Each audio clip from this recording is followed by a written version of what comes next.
Buenas noches, profesor Carranza, profesor Navarrete y compañeros del curso de Comunicación 3. Somos el grupo 5, que está integrado por mí, José Ortecho, por Carlos Fernández, Eduardo Vigo, y por nuestro compañero John Carrasco, que ahorita él es policía y lo han asignado a justo este horario, así que no puede conectarse, pero ha estado participando. Primero voy a presentar el tema que hemos elegido, por qué lo hemos elegido, y una presentación preliminar. Luego cada uno de nosotros va a ir desarrollando las partes de la matriz que nos han llevado a poder desarrollar una tesis preliminar. El tema que hemos elegido es el tema de la corrupción en las autoridades políticas.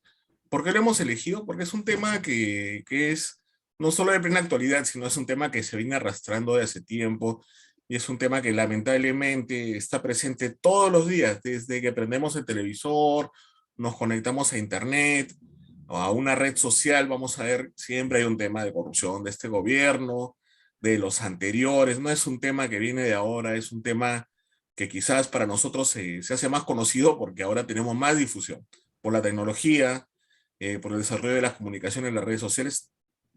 Todo el día estamos prácticamente inmersos en temas de corrupción. Por eso es que hemos elegido este tema. El eje transversal, que por favor permítame compartir la pantalla para que todos la puedan ver.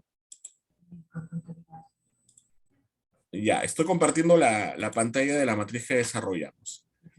El eje transversal de toda nuestro desarrollo es la formación humanista y ciudadana. En torno a este eje transversal se van a desarrollar todos los temas que hemos elegido en los distintos grupos del curso. Nuestro tema general es el rol del ciudadano frente a la corrupción. Y el tema específico es el rol del ciudadano frente a la corrupción en las autoridades políticas. ¿Qué podemos hacer nosotros como ciudadanos para tratar de ayudar a minorar o combatir esta corrupción? Nuestra tesis preliminar la va a presentar al final nuestro compañero Eduardo Vigo. Y yo ahorita voy a terminar presentando cuáles son la problemática, las dimensiones de la investigación. Tenemos tres dimensiones de la investigación. La primera es la corrupción en las autoridades políticas. La segunda son los deberes de la ciudadanía. Y la tercera dimensión es la dimensión en la que se concatenan, se juntan estas dos primeras dimensiones, que es la ciudadanía frente a la corrupción en las autoridades políticas. Entonces, cada uno de nosotros va a desarrollar uno de estos puntos. Vamos a comenzar con nuestro compañero Carl, que él va a desarrollar la dimensión de la corrupción en las autoridades políticas. Les voy a compartir la pantalla para lo que él explique, ustedes puedan verlo. Adelante, Carl. Buenas noches. Estamos hablando acá un poco del tema de que es la corrupción, ¿no? Como todos sabemos, mayormente ocurre con el abuso de algunos funcionarios públicos, o bueno, la gran mayoría, ¿no? Como hoy en día estamos viendo el día a día, cómo es de que muchas personas o involucradas, ¿no? Cometen situaciones ilícitas. Es más, cada vez líderes reconocen, ¿no? Que es una amenaza para el desarrollo de un país, ¿no? La seguridad global. Eh, También la corrupción implica o perjudica, ¿no? Ciertas perspectivas de crecimiento de un país, no lo permite avanzar, lo estanca, ¿no? En muchos sectores. Entonces, yo creo que lo ideal es que el gobierno vea un poco más esta problemática, recopilando mejor información, recopilando mejor los datos, ¿no? Y aquí la ciudadanía tiene un rol muy importante, ¿no? Yo creo que es vital para el funcionamiento, ¿no? De lo que es la democracia, ya que funge como un mecanismo, ¿no? Que vincula a los individuos con el rumbo y el desarrollo de la sociedad y el gobierno, ¿no? Muchas veces, de repente, por nuestras malas decisiones, ¿no? Elegimos a veces a autoridades que de repente no cumplen con ese perfil, ¿no? y llevamos a un país, ¿no? Al desvío. Y es por eso que se suscitan estos ciertos de situaciones, ¿no? Y tenemos que enfrentar, ¿no? La problemática que se está suscitando día a día. Y aquí lo ideal es estar, pues, vigilantes ante todo, ¿no? Porque yo creo que no debemos de permitir que estos funcionarios o estos malos funcionarios del Estado pues lleven a un país al declive, por decirlo así, ¿no?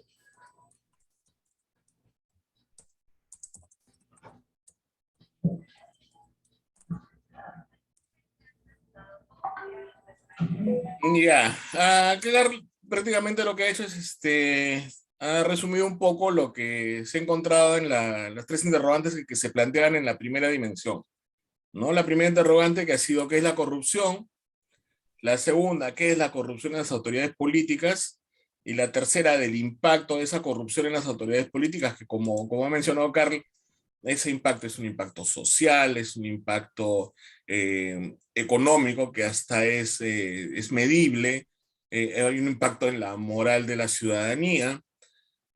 Eh, Básicamente los textos que hemos encontrado son el de Tanzi, eh, que habla de que la corrupción es el incumplimiento de la imparcialidad que deberían tener, que debería haber a nivel de autoridades, de Orrego y de Soto, que están citadas acá, se las pueden ver. Si ustedes gustan, les podemos enviar también el documento para que vean los enlaces. Ahora yo voy a abocarme a la segunda dimensión, que es los deberes de la ciudadanía. En cuanto a los deberes de la ciudadanía, nos hemos planteado dos interrogantes, ¿no? Uno, ¿qué es ciudadanía? ¿Qué entendemos por ciudadanía? Y el segundo es, ¿cuáles son los deberes de la ciudadanía? Y respondiendo a estas dos interrogantes, ya vamos a poder ir a la tercera dimensión que la va a explicar Eduardo. ¿Qué es ciudadanía? Nos hemos ido a la definición que citan Norman y Kimlicka en El retorno del ciudadano, una revisión de la producción reciente en teoría de la ciudadanía. Nos hemos ido a la cita donde los dos autores hablan de que la ciudadanía no solo es un estatus legal definido por un conjunto de derechos y responsabilidades, sino que también es una identidad. Es la expresión de pertenencia a una comunidad política. Leyendo un poco el tema donde lo desarrolla, habla pues de que antes se hablaba de ciudadanía como la pertenencia de una persona a un estado por su nacimiento o por la adopción de una nacionalidad.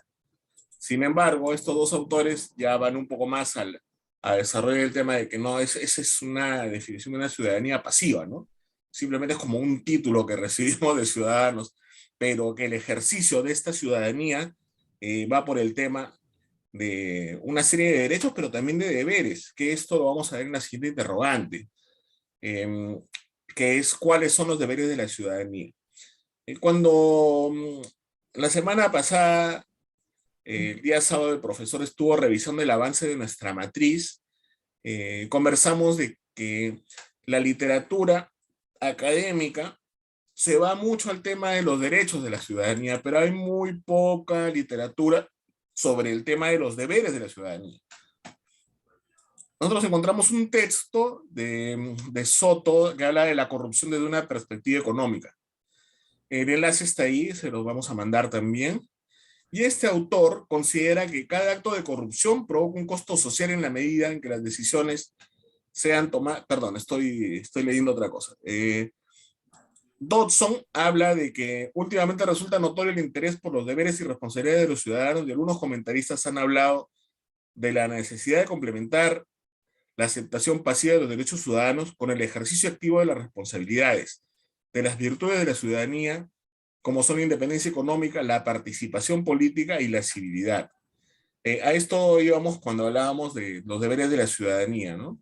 Y el texto al que hemos hecho referencia es Ciudadanía Ecológica. Como vemos, y se puede ver en más detalle en los textos, el concepto de ciudadanía ha ido evolucionando a través del tiempo. Entonces ahora alude a una participación activa, y esto lo vamos a ver ahora en la exposición de la tercera dimensión que va a hacer nuestro compañero Eduardo Vigo. Ahí está, Eduardo. Pues, Profesor, gracias. Profesor, compañeros, buenas noches. Bueno, yo voy a hablar de la dimensión de la investigación referente a la ciudadanía frente a la corrupción en las autoridades políticas. ¿Cuál es la interrogante que nos hemos propuesto? Es ¿cuál es el rol del ciudadano frente a la corrupción en las autoridades políticas? Hemos encontrado dos definiciones. La primera, de Chuck Yarbulú, que nos habla en sí de lo que es la participación de la ciudadanía a través de distintos mecanismos de vigilancia social. Y según el Departamento de Gestión Pública Efectiva, este nos habla de la organización, del acceso a la información de la que es una herramienta vital de la lucha contra la corrupción. En sí, el conocimiento, el conocer nuestros deberes, nuestros derechos, puede disminuir drásticamente lo que es la corrupción dentro de las entidades públicas, dentro de las entidades estatales. Es importante que cada ciudadano sepa cuáles son sus deberes y derechos para poder evitar este mal social que es la corrupción que se da en diferentes instancias, no solamente a nivel público, también se da a nivel privado, en muchas instancias, ¿no? Salud, em, educación, en todo el aparato estatal del Estado. Es importante también tener conocimiento que son derechos de control de los ciudadanos actualmente. Tenemos, por ejemplo, la revocatoria de autoridades, la remoción de autoridades, la demanda de rendición de cuentas y otros mecanismos de control establecidos en las diferentes leyes. En el ámbito, por ejemplo, de los gobiernos municipales y regionales, cabe destacar que es importante que cada ciudadano conozca sus derechos con respecto a las diferentes participaciones que se da dentro del Estado, como tenemos también, por ejemplo, las iniciativas de reforma constitucional para cambiar algunas leyes, las iniciativas de la reformación de la formación de leyes, los referéndums, iniciativa de la formación de dispositivos municipales y regionales en un ámbito más local y diferentes mecanismos establecidos por las diferentes instituciones, como el Jurado Nacional de Elecciones, como la Contraloría General de la República, la Fiscalía, el Poder Judicial. También, bueno, hemos escogido como tesis preliminar el control de la ciudadanía es clave para ayudar a combatir la corrupción en las autoridades. Creo que esta tesis que nosotros hemos planteado y que hemos seleccionado es principal porque la ciudadanía debe tener una participación activa dentro de la sociedad, dentro del manejo de cómo se da, no solamente el manejo económico, sino dentro del manejo social, para poder influir de manera benéfica, ¿no? En los diferentes tipos de actividades que se dan. Y ya que se puede ver un cambio no solamente, digamos, local, esto puede generar para mejorar también en un concepto más amplio, en un concepto más nacional, ¿no? Ya que si podemos mejorar desde nuestra localidad, realizando un control efectivo a las autoridades, podemos, podemos que esto genere, ¿no? Una mejora, una mejora. También escogiendo correctamente a nuestras autoridades, ya que si tenemos el conocimiento de por qué escogemos a nuestras autoridades, ellos van a poder actuar de manera adecuada, poder generar leyes de manera adecuada, no solamente en el ámbito local, como ya indico, ¿no? Sino también en el ámbito nacional. El poder que ellos tienen, el poder que nosotros le damos mediante nuestros votos, para que ellos puedan hacer y deshacer estas leyes, ¿no? Entonces, eso es nuestra tesis preliminar y creo que con eso hemos terminado lo que es la exposición de la matriz, compañeros. Gracias, profesor, gracias, compañero, gracias, Carl, gracias, Eduardo. Y esto seguramente lo vamos a seguir desarrollando en el transcurso de las semanas que quedan del curso. Gracias a todos, buenas noches.